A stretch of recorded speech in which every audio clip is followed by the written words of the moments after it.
अस्सलाम वालेकुम। आप देख रहे हैं ड्रामा आरज़ू में सैफ जब अपने अंकल को बताता है कि अंकल आप शादी ना करें। वो कहते हैं बेटा मैं शादी कर रहा हूँ आपकी मम्मा से। वो कहता है आप मम्मा से शादी ना करें। वो कहते हैं बेटा मैं आपकी मम्मा से शादी नहीं कर रहा। और ये बात आपको किसने बताई? वो कहते हैं मैंने मामू से सुना था, मामू कह रहे थे कि मम्मा की शादी करवा देते हैं।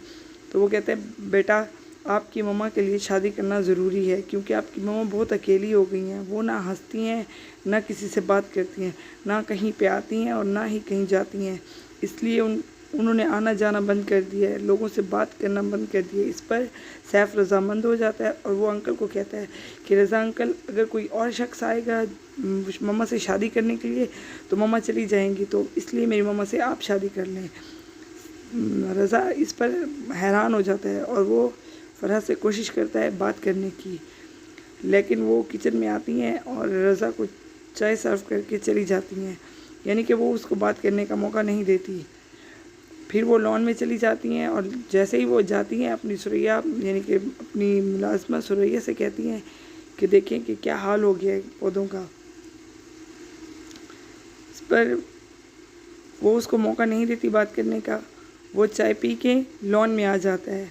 वो मौके की तलाश में होता है कि कब मुझे मौका मिले और मैं फ़रहा से बात करूं, और वो आ जाता है लॉन में। वो कहता है कि फ़रहा मैं तुमसे ज़रूरी बात करने आया हूँ। वो कहती है मैं जानती हूँ कि तुमने क्या बात करनी है, मैं तुम्हारे लिए लड़की ढूंढ रही हूँ। जैसे ही मुझे कोई अच्छी लड़की मिल जाएगी मैं फ़ौरन तुम्हारी शादी करवा दूँगी।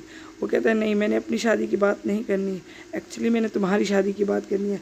वो कहते हैं नहीं, कि उस दिन तो तुम बात कर रहे थे कि तुमने शादी करनी है। वो कहते हैं हाँ, असल में वो मैंने शादी की बात शुरू की थी लेकिन तुम गुस्सा हो गई, जिसकी वजह से मुझे बात तब्दील करना पड़ी, इसलिए मैंने अपनी शादी की नहीं तुम्हारी शादी की बात करनी है। जिस पर वो बहुत गुस्सा हो गई। वो कहती है किसी को भी हक नहीं है मेरी शादी की बात करने का, ये मेरा पर्सनल मैटर है। वो कहता है ये मैं नहीं कह रहा, आपका भाई असलम कह रहा है।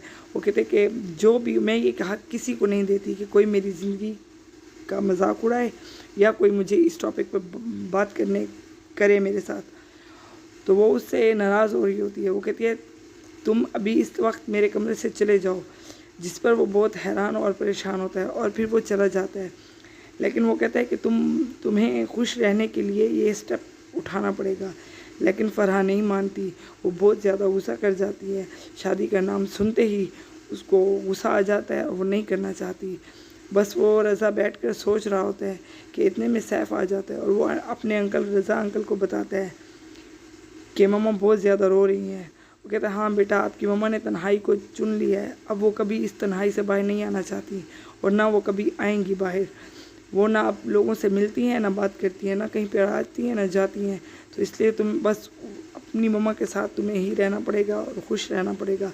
लेकिन आपकी मम्मा ने आना जाना वो सब बंद कर दिया है, वो बिल्कुल किसी की बात सुनने को तैयार नहीं है।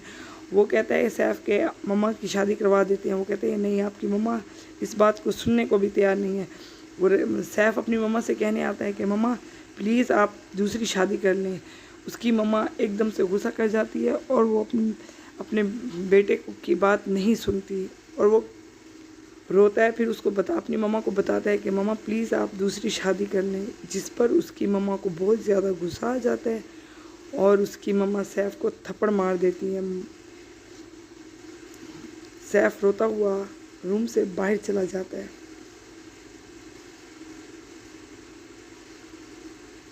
15 ईयर ओल्ड सैफ बड़ा हो गया है और वो अपनी दोस्त हरीम का इंतज़ार कर रहा है, जो कि एक डांस टीचर है।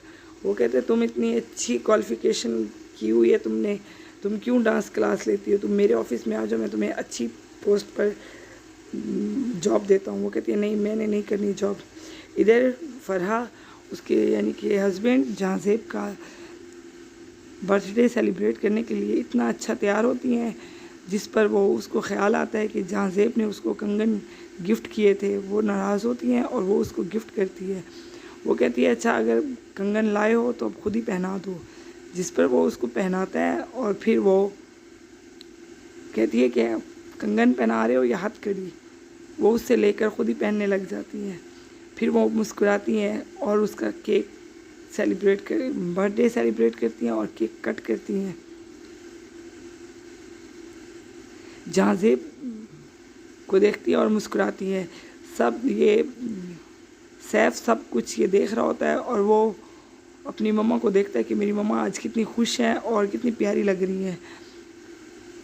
बस वो अपनी मम्मा को चोरी चुपके देखता ही रहता है।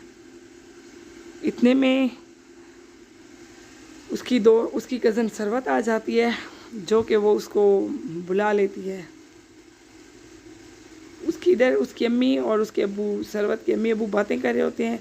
जो सरवत की अम्मी है वो सैफ को पसंद नहीं करती और वो कहती हैं कि वो एक कातिल है। वो कहता है ये मत भूलो कि वो मेरा भतीजा भी है।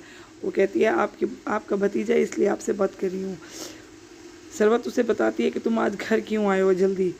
वो उसको बताता है सैफ कि मैं ये दिन देखने के लिए पूरा साल इंतज़ार करता हूँ। एक यही दिन तो है जब मेरी मम्मा खुश होती हैं, बहुत अच्छे से तैयार होती हैं। मैं ये हर रोज़ उन्हें देखना चाहता हूँ, लेकिन वो हर रोज़ इस तरह नहीं रहती। वो हर रोज़ उदास और परेशान रहती हैं। सिर्फ़ एक यही दिन तो है जब मेरी मम्मा इतना अच्छा तैयार होती हैं और वो खुश होती हैं। फिर वो उसको बताती है कि सैफ तुम मेरे घर आ जाते, हम दोनों दोस्तों के साथ मिलकर ये दिन सेलिब्रेट करते। वो कहते हैं नहीं, अगर मैं तुम्हारे साथ चला जाता तो मैं अपनी मम्मा को इतना खुश कैसे देखता। जिस पर वो भी ज़्यादा बहुत रो रहा होता है। वो कहती है कि तुम्हें तुम्हारी मम्मा कहीं नहीं देखती, तुम उनकी ज़िंदगी के फ्रेम में कहीं पे भी नहीं हो। वो सिर्फ़ अपनी ख़याली दुनिया में आपके बाबा के साथ ही रहती हैं, तुम उनकी ज़िंदगी में कहीं पे भी नहीं हो। इधर उसकी मम्मा उसको बहुत ज़्यादा गुस्सा कर रही है सरवत को कि तुम सैफ से मिलना जुलना बंद कर दो। वो कहती है मैं कैसे मिलना जुलना बंद कर दूँ, वो मेरा मंगेतर है। उसकी मामा कहती है कि तुम्हें किसने कहा है ये। वो कहती है कि बचपन में जब जहांजेब अंकल ये बात कर रहे थे तो मैंने सब सुन लिया था। वो कहती है नहीं ऐसा नहीं हो सकता, मैं तुम्हारी शादी कभी भी सैफ से नहीं होने दूँगी, वो एक कातिल है। इधर उसकी दोस्त हरीम उसके साथ बहुत ज़्यादा टाइम स्पेंड करती है। जहांजेब सैफ उसको पसंद करने लग गया है, वो इसके साथ बहुत खुश होता है। वो उसको कहती है कि तुम अपनी मम्मा को लेकर आओ। वो तो नहीं लेके आता, लेकिन हरीम उसको सैफ को अपने घर ले जाती है, अपनी मम्मा से मिलवाती है और उसकी मम्मा उसको बताती है सैफ को कि कभी अपनी मम्मा को लेकर आओ। वो कहता है आंटी मेरी मम्मा तो कहीं ना आती हैं ना जाती हैं और वो किसी से नहीं मिलती। वो कहते हैं लेकिन बेटा हमसे तो उन्हें मिलना ही पड़ेगा ना। जब वो घर आता है अपनी मम्मा से बात करता है कि मम्मा मेरे दोस्त की फैमिली है वो आपसे मिलना चाहती है, तो उसकी मम्मा उसको साफ इनकार कर देती है।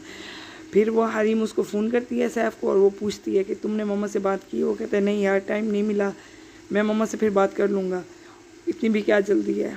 वो उसको कहती है कि तुम कितने दिन हो गए हैं तुम ये हमें टाल रहे हो, तुम मुझे टाल रहे हो। वो कहता है कि नहीं ऐसा नहीं है। वो कहते हैं हाँ। फिर जब सैफ उनके अपने चचा और चची के घर जाता है, वो सरवत से बात करने जाता है। उसकी चची उसको बिल्कुल पसंद नहीं करती और वो उसको अच्छा मूड नहीं देती। वो अपने चचा से बात कर रहा होता है, इतने में सरवत उसको अपने रूम में लेकर जाती है और वो कहती है आओ सैफ मैंने तुम्हें कुछ दिखाना है।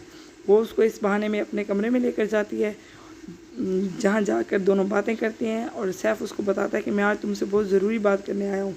वो कहती है कहो ना, मैंने भी तुमसे बात करनी है। वो कहता है कि मैं शादी करना चाहता हूँ, जिस पर सरवत बहुत खुश हो जाती है। तो वो कहती है तुम बताओ ना। फिर वो उसको बताता है हरीम का, जिस पर सरवत थोड़ी सी परेशान हो जाती है और वो कहती है कि तुम इस बारे में अपनी मम्मा से जिक्र मत करना, तुम्हें पता है कि तुम्हारी मम्मा अपसेट रहती हैं तो उनका मूड और ख़राब हो जाएगा। वो कहता है हाँ इसलिए तो मैंने अपनी मम्मा से कोई भी बात नहीं की है, मैं सीधा तुम्हारे पास आया हूँ। वो कहते ठीक है तुम कुछ ना कहना, मैं अपने तरीके से आपकी मम्मा से बात करूँगी। वो इस पर जब घर आता है सैफ तो देखता है कि उसकी मम्मा फ़ोन पे बात सुनकर बहुत ज़्यादा परेशान हो गई है।